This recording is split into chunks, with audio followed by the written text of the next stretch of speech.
Class 10th के MP board के सभी विद्यार्थी, लो जी आ चुका आपका एकदम ओरिजिनल पेपर।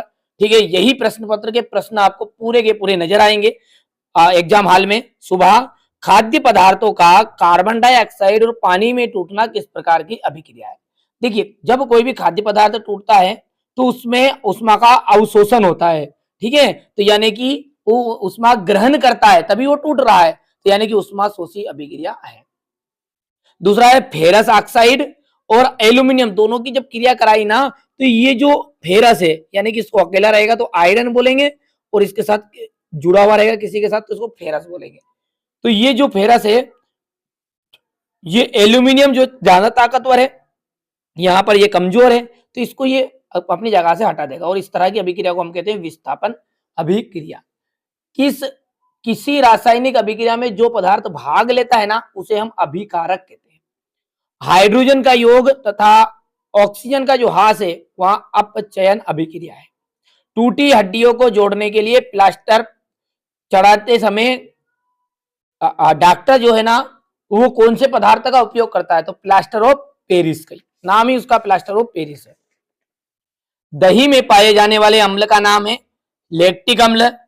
केक, पाव, रोटी बनाने में किस पदार्थ का उपयोग किया जाता है। आप देखते हो केक जो रहता है थोड़ा सा मुलायम रहता है, फुला हुआ रहता है, वो किस कारण से, उसमें बेकिंग सोडा मिलाया जाता है, यानी कि हम जिसको गांव में कहते हैं मीठा सोडा। ठीक है, अपच का उपचार करने के लिए इनमें से कौन सी औषधि उपयोग है, होता है एंटासिड। मानव शरीर में ऑक्सीजन परिवहन के लिए उत्तरदायी वर्णक, मानव का जो शरीर है उसमें ऑक्सीजन का परिवहन करने के लिए उत्तरदायी वर्णक कौन है, हीमोग्लोबिन है। पादपों में जल का संवहन जाइलम ऊतक द्वारा होता है। कपाल तंत्रिकाओं और मेरुरज्जु तंत्रिकाओं से मिलकर, ठीक है, यहाँ पर तंत्र का निर्माण होता है, यहाँ पर मेरे को ये नहीं मिला, आप ढूंढ लेना है। अग्नाशय से निकलने वाले प्रोटीन पाचक विकर का जो नाम है वो ट्रिप्सिन है। मनुष्य में प्रतिवर्ती क्रिया का जो केंद्र है वो मेरुरज्जु होता है।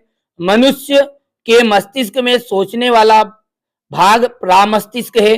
दो तंत्रिकाओं कोशिकाओं के मध्य खाली स्थान को हम सिनेप्स कहते हैं। क्या कहते हैं बाबू, सिनेप्स। ठीक है, यहां से देखिए एक वाक्य में उत्तर है। अब चांदी के आभूषण पर काली परत किसकी होती है, सिल्वर सल्फाइड की। CaOCl2 का प्रचलित नाम है विरंजक चूर्ण। ठीक है, किस धमनी में विऑक्सीजनीकृत रुधिर प्रवाहित होता है, महाधमनी में। और उत्सर्जन तंत्र की जो कार्यात्मक इकाई है उसे कहते हैं नेफ्रॉन।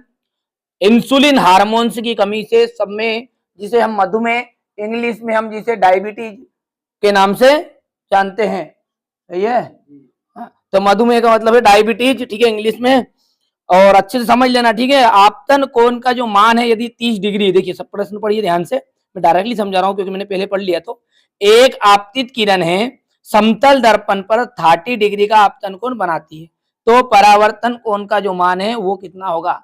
आपने पढ़ा है कि आपतन कोण जो होता है सदैव परावर्तन कोण के बराबर होता है, इसलिए इसका मान भी 30 डिग्री होगा। प्रिज्म के दो फलकों के बीच का बनने वाला कोण प्रिज्म कोण कहलाता है।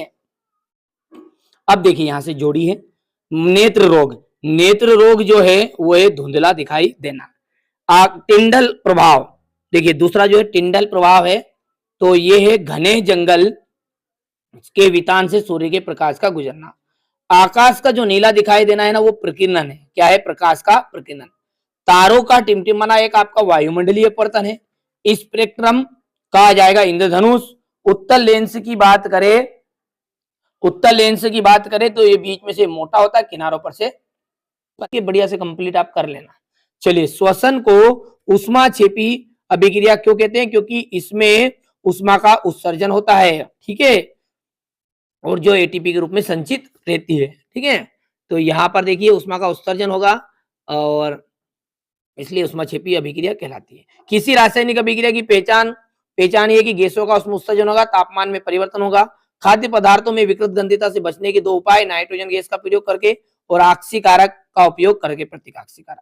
प्लास्टर ऑफ पेरिस का फॉर्मूला याद रखने की ट्रिक, कसोनट कूट दो पानी।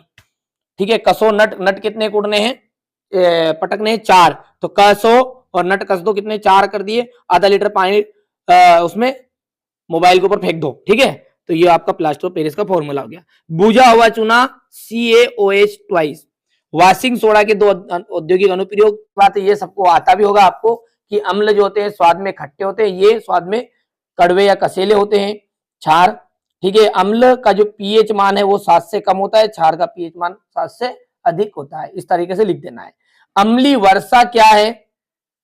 जब कोई भी जो वर्षा होगी ना उसका पीएच मान 7 से कम होगा तो इस प्रकार की वर्षा आपकी अम्लीय वर्षा कहलाएगी।